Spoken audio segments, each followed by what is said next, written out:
மத்தேயு 26 அதிகாரம். இயேசு இந்த வசனங்களையெல்லாம் சொல்லி முடித்த பின்பு அவர் தம்முடைய சீஷரை நோக்கி, 2 நாளைக்கு பின்பு பஸ்கா பண்டிகை வருமென்று அறிவீர்கள். அப்பொழுது மனுஷகுமாரன் சிலுவையில் அறையப்படுவதற்கு ஒப்புக் கொடுக்கப்படுவார் என்றார். அப்பொழுது பிரதான ஆசாரியரும் வேதபாரகரும் ஜனத்தின் மூப்பரும் காய்பா எனப்பட்ட பிரதான ஆசாரியனுடைய அரமனையிலே கூடி வந்து இயேசுவை தந்திரமாய் பிடித்து கொலை செய்யும்படி ஆலோசனை பண்ணினார்கள்.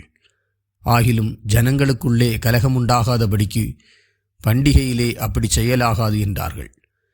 இயேசு பெத்தானியாவில் குஷ்டரோகியாகியிருந்த சீமோன் வீட்டில் இருக்கையில் ஒரு ஸ்திரீ விலையேறப்பெற்ற பரிமள தைலமுள்ள வெள்ளைக்கல் பரணியை கொண்டு வந்து அவர் போஜன பந்தியில் இருக்கும்போது அந்த தைலத்தை அவர் சிரசின் மேல் ஊற்றினாள்.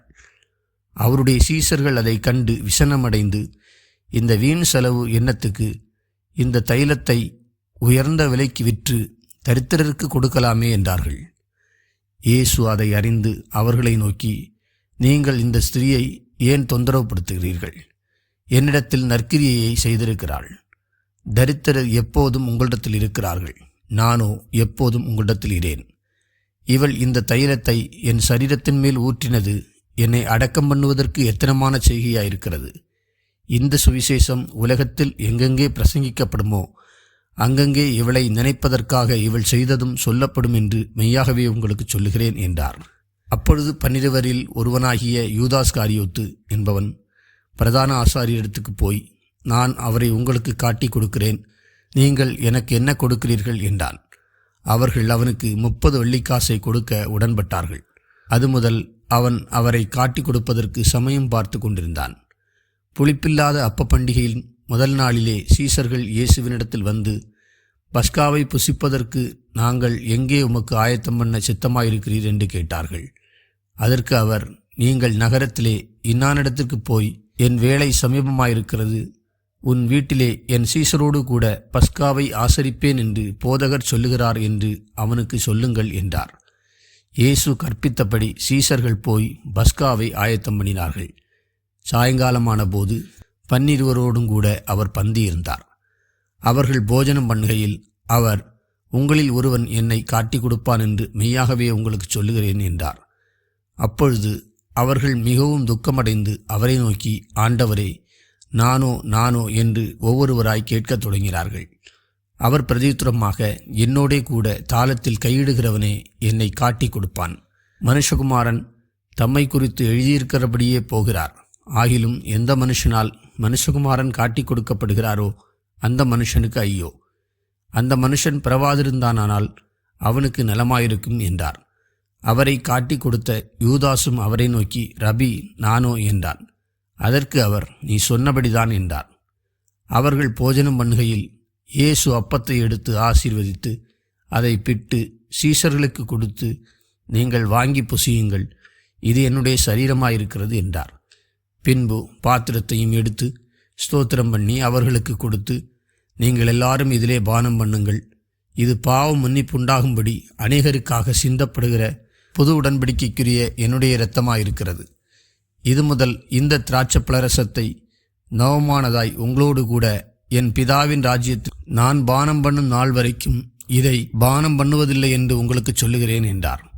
அவர்கள் ஸ்தோத்திர பாட்டை பாடின பின்பு ஒலிவமலைக்கு புறப்பட்டு போனார்கள். அப்பொழுது இயேசு அவர்களை நோக்கி, மேய்ப்பனை வெட்டுவேன், மந்தையின் ஆடுகள் சிதறடிக்கப்படும் என்று எழுதியிருக்கிறபடி இந்த ராத்திரியிலே நீங்கள் எல்லாரும் என் நிமித்தம் இடறல் அடைவீர்கள். ஆகிலும் நான் உயிர்த்தெழுந்த பின்பு உங்களுக்கு முன்னே கலிலேயாவுக்கு போவேன் என்றார். பேதுரு அவருக்கு பிரதியுத்தரமாக, உமது நிமித்தம் எல்லாரும் இடறல் அடைந்தாலும் நான் ஒரு காலம் இடறல் அடையேன் என்றான். இயேசு அவனை நோக்கி, இந்த ராத்திரியிலே சேவல் கூவுகிறதற்கு முன்னே நீ என்னை 3 தரம் மறுதலிப்பா என்று மெய்யாகவே உனக்கு சொல்லுகிறேன் என்றார். அதற்கு பேதுரு, நான் உம்மோடே மரிக்க வேண்டியதாயிருந்தாலும் உம்மை மறுதலிக்க மாட்டேன் என்றான். சீஷர்கள் எல்லாரும் அப்படியே சொன்னார்கள். அப்பொழுது இயேசு அவர்களோடே கெத்சமனே என்னப்பட்ட இடத்துக்கு வந்து சீஷர்களை நோக்கி, நான் அங்கே போய் ஜெபம் பண்ணும் அளவும் நீங்கள் இங்கே உட்கார்ந்திருங்கள் என்று சொல்லி பேதுருவையும் செபதேயுவின் குமாரர் 2 கூட்டிக் கொண்டு போய் துக்கமடையவும் வியாகுலப்படவும் தொடங்கினார்.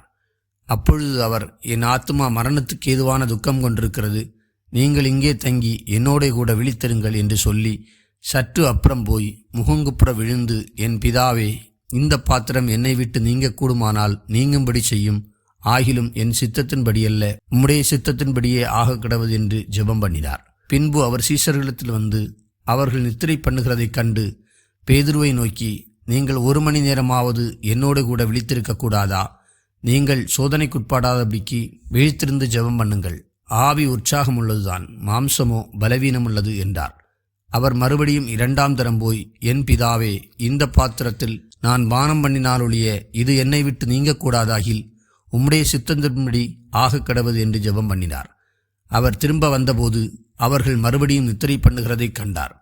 அவருடைய கண்கள் மிகுந்த நித்திரை மயக்கம் அடைந்திருந்தது. அவர் மறுபடியும் அவர்களை விட்டு போய் 3ஆம் தரமும் அந்த வார்த்தைகளையே சொல்லி ஜெபம் பண்ணினார்.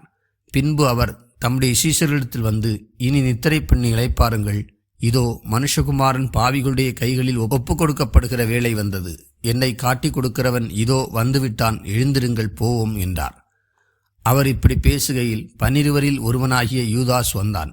அவனோடே கூட பிரதான ஆசாரியரும் ஜனத்தின் மூப்பரும் அனுப்பின திரளான ஜனங்கள் பட்டயங்களையும் தடிகளையும் பிடித்து கொண்டு வந்தார்கள். அவரை காட்டிக் கொடுக்கிறவன் நான் எவனை முத்தம் செய்வேனோ அவன்தான், அவனை பிடித்து கொள்ளுங்கள் என்று அவர்களுக்கு அடையாளம் சொல்லியிருந்தான். உடனே அவன் இயேசுவினிடத்தில் வந்து, ரபி, வாழ்க என்று சொல்லி அவரை முத்தம் செய்தான். இயேசு அவனை நோக்கி, சிநேகிதனே, என்னத்திற்காக வந்திருக்கிறாய் என்றார். அப்பொழுது அவர்கள் கிட்ட வந்து இயேசுவின் மேல் கை போட்டு அவரை பிடித்தார்கள். அப்பொழுது இயேசுவோடு இருந்தவர்களில் ஒருவன் கை நீட்டி தன் பட்டயத்தை உருவி பிரதான ஆசாரியனுடைய வேலைக்காரனை காதர வெட்டினான். அப்பொழுது இயேசு அவனை நோக்கி, உன் பட்டயத்தை திரும்ப அதன் உரையிலே போடு. பட்டயத்தை எடுக்கிற யாவரும் பட்டயத்தால் மடிந்து போவார்கள். நான் இப்பொழுது என் பிதாவை வேண்டிக் கொண்டால் அவர் 12 லேகியோனுக்கு அதிகமான தூதரை என்னிடத்தில் அனுப்ப மாட்டார் என்று நினைக்கிறாயா? அப்படி செய்வேனானால் இவ்விதமாய் சம்பவிக்க வேண்டும் என்கிற வேத வாக்கியங்கள் எப்படி நிறைவேறும் என்றார். அந்த வேளையிலே இயேசு ஜனங்களை நோக்கி, கள்ளனை பிடிக்க புறப்படுகிறது போல நீங்கள் பட்டயங்களையும் தடிகளையும் எடுத்துக்கொண்டு என்னை பிடிக்க வந்தீர்கள். நான் தினந்தோறும் உங்கள் நடுவிலே உட்கார்ந்து தேவாலயத்தில் உபதேசம் பண்ணி கொண்டிருந்தேன். அப்பொழுது நீங்கள் என்னை பிடிக்கவில்லையே. ஆகிலும் தீர்க்கதரிசிகள் எழுதியிருக்கிற வசனங்கள் நிறைவேறும்படி இவைகளெல்லாம் சம்பவிக்கிறது என்றார். அப்பொழுது சீஷர்கள் எல்லாரும் அவரை விட்டு ஓடிப்போனார்கள். இயேசுவை பிடித்தவர்கள் அவரை பிரதான ஆசாரியனாகிய காய்பாவினிடத்திற்கு கொண்டு போனார்கள். அங்கே வேதபாரகரும் மூப்பரும் கூடி வந்திருந்தார்கள். பேதுரு தூரத்திலே அவருக்கு பின் சென்று பிரதான ஆசாரியனுடைய அரண்மனை வரைக்கும் வந்து உள்ளே பிரவேசித்து முடிவை பார்க்கும்படி சேவகரோடே உட்கார்ந்தான். பிரதான ஆசாரியரும் மூப்பரும் சங்கத்தார் யாவரும் இயேசுவை கொலை செய்யும்படி அவருக்கு விரோதமாய் பொய் சாட்சி தேடினார்கள். ஒருவரும் அகப்படவில்லை. அநேகர் வந்து பொய் சாட்சி சொல்லியும் அவர்கள் சாட்சி ஒவ்வவில்லை. கடைசியிலே 2 பொய் சாட்சிகள் வந்து தேவனுடைய ஆலயத்தை இடித்து போடவும் 3 நாளைக்குள்ளே அதை கட்டவும் என்னாலே ஆகும் என்று இவன் சொன்னான் என்றார்கள். அப்பொழுது பிரதான ஆசாரியன் எழுந்திருந்து அவரை நோக்கி, இவர்கள் உனக்கு விரோதமாய் சாட்சி சொல்லுகிறதை குறித்து நீ ஒன்றும் சொல்லுகிறதில்லையா என்றார். இயேசுவோ பேசாமல் இருந்தார். அப்பொழுது பிரதான ஆசாரியன் அவரை நோக்கி, நீ தேவனுடைய குமாரனாகிய கிறிஸ்துதானா? அதை எங்களுக்கு சொல்லும்படி ஜீவனுள்ள தேவன் பேரில் உன்னை ஆணையிட்டு கேட்கிறேன் என்றான். அதற்கு இயேசு, நீர் சொன்னபடிதான், அன்றியும் மனுஷகுமாரன் சர்வ வல்லவருடைய வலது பாரிசத்தில் வீற்றிருப்பதையும் வானத்தின் மேகங்கள் மேல் வருவதையும் இது முதல் காண்பீர்கள் என்று உங்களுக்கு சொல்லுகிறேன் என்றார். அப்பொழுது பிரதான ஆசாரியன் தன் வஸ்திரங்களை கிழித்து கொண்டு, இவன் தேவதூஷணம் சொன்னான், இனி சாட்சிகள் நமக்கு வேண்டியதென்ன? இதோ இவன் தூஷணத்தை இப்பொழுது கேட்டீர்களே, உங்களுக்கு என்னமாய் தோன்றுகிறது என்று கேட்டான். அதற்கு அவர்கள், மரணத்துக்கு பாத்திரனாயிருக்கிறான் என்றார்கள். அப்பொழுது அவருடைய முகத்தில் துப்பி அவரை குட்டினார்கள். சிலர் அவரை கன்னத்தில் அறைந்து, கிறிஸ்துவே, உம்மை அடித்தவன் யார்? அதை ஞானதிருஷ்டியினால் எங்களுக்கு சொல்லும் என்றார்கள். அத்தருணத்தில் பேதுரு வெளியே வந்து அரமனை முற்றத்தில் உட்கார்ந்திருந்தான். அப்பொழுது வேலைக்காரி ஒருத்தி அவனிடத்தில் வந்து, நீயும் கலிலேயனாகிய இயேசுவோடே கூட இருந்தாய் என்றாள். அதற்கு அவன், நீ சொல்லுகிறது எனக்கு தெரியாது என்று எல்லாருக்கும் முன்பாக மறுதலித்தான். அவன் வாசல் மண்டபத்திற்கு போன பொழுது வேறொருத்தி அவளை கண்டு, இவனும் நசரனாகிய இயேசுவோடே கூட இருந்தான் என்று அங்கே இருந்தவர்களுக்கு சொன்னாள். அவனோ அந்த மனுஷனை நான் அறியேன் என்று ஆணையிட்டு மறுபடியும் மறுதலித்தான். சற்று நேரத்துக்கு பின்பு அங்கே நின்றவர்கள் பேதுருவினிடத்தில் வந்து, மெய்யாகவே நீயும் அவர்களில் ஒருவன், உன் பேச்சு உன்னை வெளிப்படுத்துகிறது என்றார்கள். அப்பொழுது அவன் அந்த மனுஷனை அறியேன் என்று சொல்லி சபிக்கவும் சத்தியம் பண்ணவும் தொடங்கினான். உடனே சேவல் கூவிற்று. அப்பொழுது பேதுரு சேவல் கூவுறதற்கு முன்னே, நீ என்னை 3 தரம் மறுதலிப்பாய் என்று இயேசு தன்னிடத்தில் சொன்ன வசனத்தை நினைத்து கொண்டு வெளியே போய் மனங்கசந்து அழுதான்.